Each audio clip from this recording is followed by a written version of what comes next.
So he came to my office, and it was very deep because he would come to my office, would close the shade, put a candle, and then would have, the full Bhaskar experience, which is a 10-minute story and connection, and every time, for those that do yoga, at the end you have shavasana.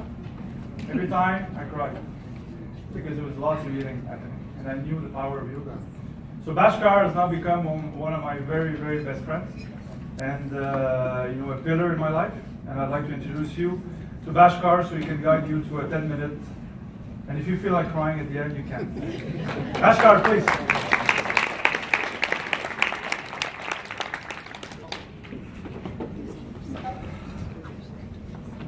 So, I started this morning in my morning meditation, just dedicating my practice and the day to Stefan and this incredible manifestation that we're a part of, that Stefan and Jean are creating. So, really inspired by your journey, Stefan, and honored to be a part of it. So, in our embodiment practice, I'd like to play with a theme, and the theme I'd like to play with you guys today is called Layers of Truth. So let's play this game called Layers of Truth. At one layer of truth, I'm the leader of an organization called Dana, and Dana is about creating wellness accessible to all. So at a conventional layer of truth, this is true. But at my own experiential layer of truth, I'm not the leader. I'm the servant of Dana. I'm like the number one servant, And there's a whole bunch of people who are just serving this beautiful purpose. So just another layer of truth. And similarly, I find that the more layers of truth that we have access to, the more layers that we're conscious of, the better leaders we become. Because we can't lead things that we're not conscious of. So I invite you to this embodiment practice, which might make us aware of certain other layers of truth. So for this, how's everybody feeling? Everybody's good? Food is digesting? So I won't ask you to move too much. Okay, good. So I invite you guys to just sort of sit back and relax. And let's close our eyes. And this is really a play, so I invite you to park your thinking brain a little bit and come into much more of a playful, curious space. And we ask ourselves this question: what is this I? And in one level of truth, you saw this body and the face in the mirror. This is one layer of truth. It's the layer that yoga calls the food body, the body made of food. And you can take a moment to kind of just drop into that level of truth, the level of the food body truth. And there's also another layer of truth, which is the mind body, the place where all the thoughts, ideas, imaginations, judgments, perceptions come and go. And if you're wondering, what is the mind body? What's he talking about? That's the mind body. That's where the thought is occurring. Another layer of truth is the energetic body. That's the actual vitality that animates the body, that allows my body to move. Lift my arm, put down my arm. The energy coursing through the body, animating the body. Another layer of truth is the inherent intelligence inside the body. Right now, as you said, your food is being digested,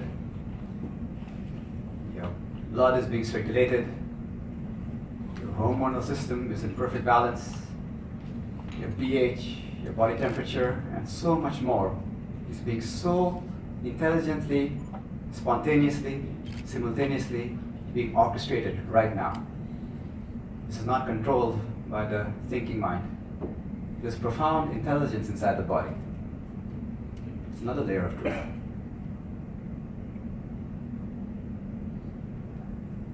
Now, just to drop into these layers and perhaps go a little bit deeper, I invite you to kind of drop in on the breath, which simply means noticing that breathing is happening. Perhaps for the first time today.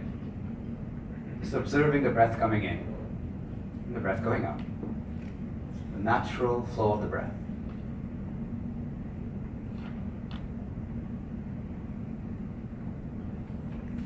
And now following the next in-breath into the body, and with the exhalation, dropping the awareness inside the body. just hanging out with all that's happening inside the body. Maybe some tightness here, some looseness there, something heavy, something light, something hot, something cold. Just hanging out with the body as it presents itself.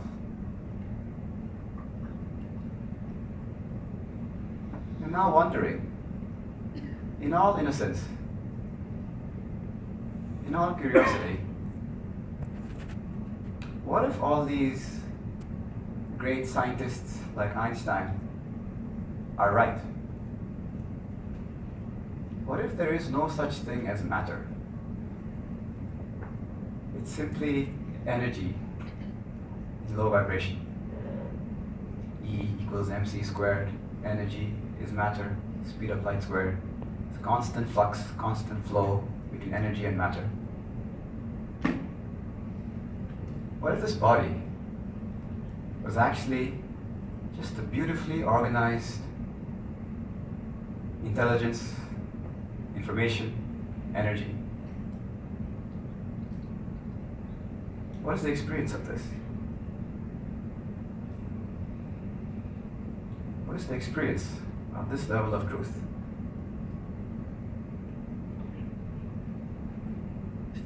In this level of truth,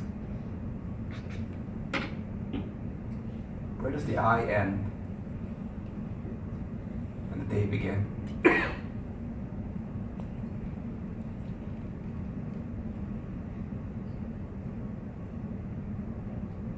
As the great scientist Nikola Tesla said, to truly understand the mysteries of the universe, think in terms of energy, frequency, and vibrations.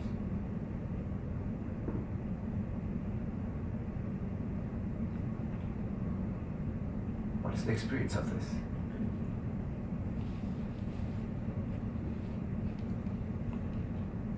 Could it be that in this level of truth, we're all the same?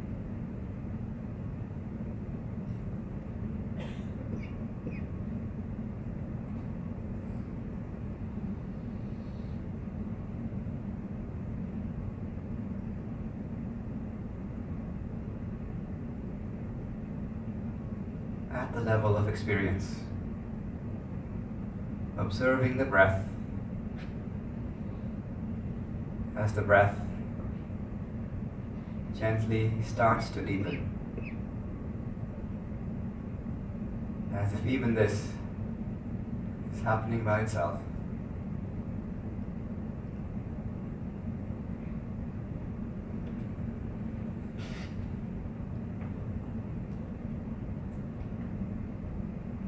And when it feels right, gently opening the eyes, coming back. Take rest. So, layers of truth. The more layers we have access to, the more layers that we're conscious of, the more layers we can actually lead. And the more access we have to different truths, and the more access we have, the more options we have. And I invite you to consider that we've been so deeply inspired by remarkable speakers and still many more to come. And I suggest they serve very well in informing and inspiring.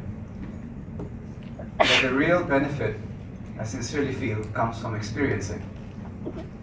And there's certain things that are given. We can't lead anything if the body's falling apart. So looking after the body is a big part of conscious leadership. And from experience, I know practices like yoga help a lot. And also, if our mind is scattered, unstable, erratic, accidental, it's no place to lead from. So looking after mind becomes very, very important. From experience, I can tell that mindfulness practice really, really helps a lot. So if I can leave you with anything, I invite you to practice. Thank you.